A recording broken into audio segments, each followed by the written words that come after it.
Mr. President. The Republican leader. As some of you may know, this has been a particularly difficult time for my family.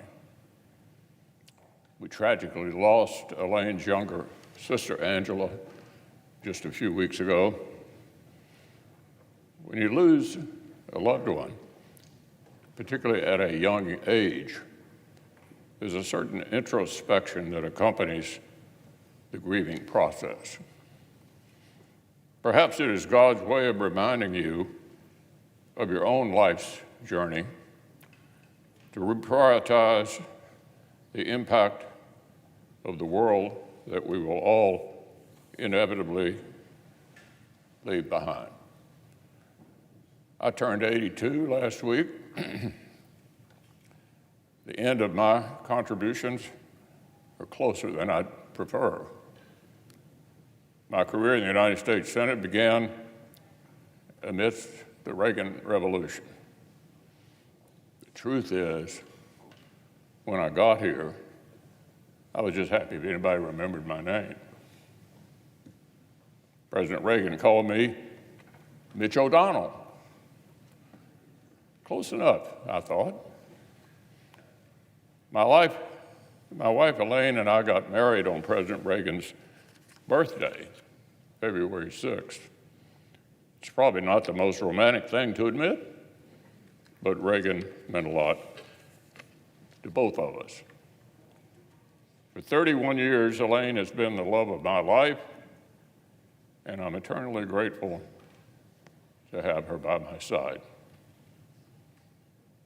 I think back to my first days in the Senate with deep appreciation for the time that helped shape my view of the world.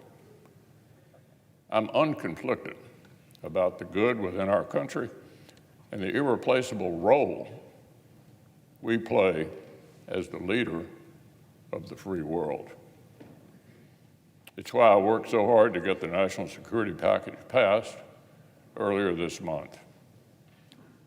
Believe me, I know the politics within my party at this particular moment in time. I have many faults.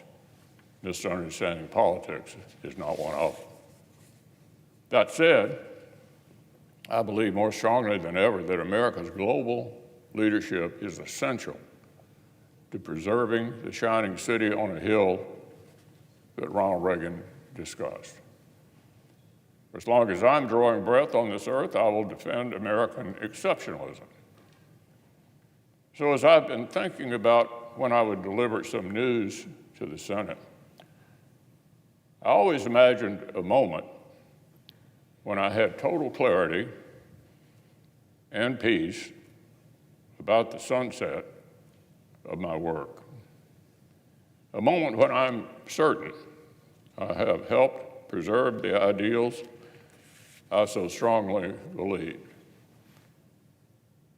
That day arrived today. My goals when I was narrowly elected to the Senate back in 1984 were fairly modest. Do a good job for the people of Kentucky and convince them that by doing so they might rehire me for a second term. That was it. That was the plan. If you would have told me 40 years later that I would stand before you as the longest-serving Senate leader in American history, frankly, I would have thought you'd lost your mind. I have the honor of representing Kentucky in the Senate longer than anyone else in our state's history. I just never could have imagined that happening when I arrived here in 1984 at 42. I'm filled with heartfelt gratitude and humility for the opportunity. But now it's 2024. I'm now 82. As Ecclesiastes tells us, to everything there is a season and a time to every purpose under heaven. to serve Kentucky in the Senate has been the honor of my life. To lead my Republican colleagues has been the highest privilege.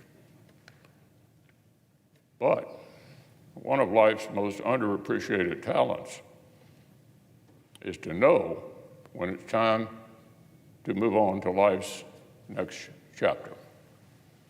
So I stand before you today, Mr. President, and my colleagues, to say this will be my last term as Republican leader of the Senate. I'm not going anywhere anytime soon. However, I'll complete my job my colleagues have given me until we select a new leader in November and they take the helm next January. I'll finish the job the people of Kentucky hired me to do as well, albeit from a different seat, and I'm actually looking forward to that. So it's time for me to think about another season. I love the Senate. It's been my life. There may be more distinguished members of this body throughout our history, but I doubt there were any with any more admiration for the Senate. After all this time, I still get a thrill walking into the Capitol, and especially on this venerable floor, knowing that we, each of us, have the honor to represent our states and do the important work of our country. But Father Time remains undefeated. I'm no longer the young man sitting in the back, hoping colleagues would remember my name. It's time for the next generation of leadership.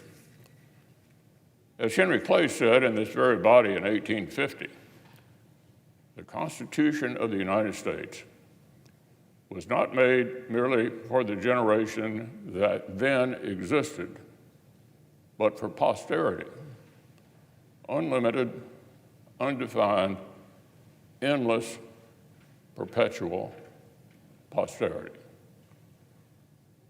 So time rolls on.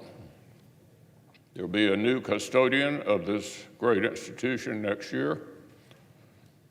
I won't surprise you to know I intend to turn this job over to a Republican majority leader.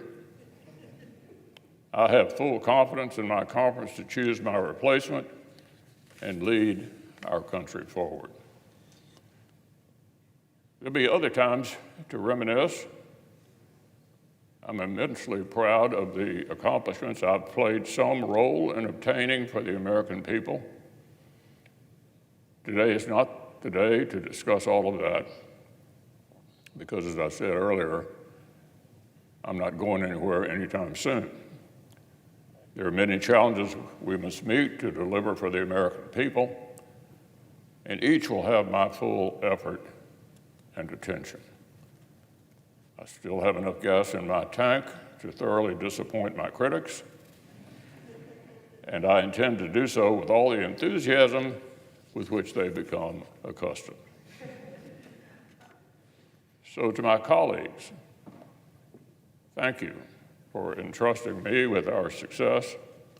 It's been an honor to work with each of you.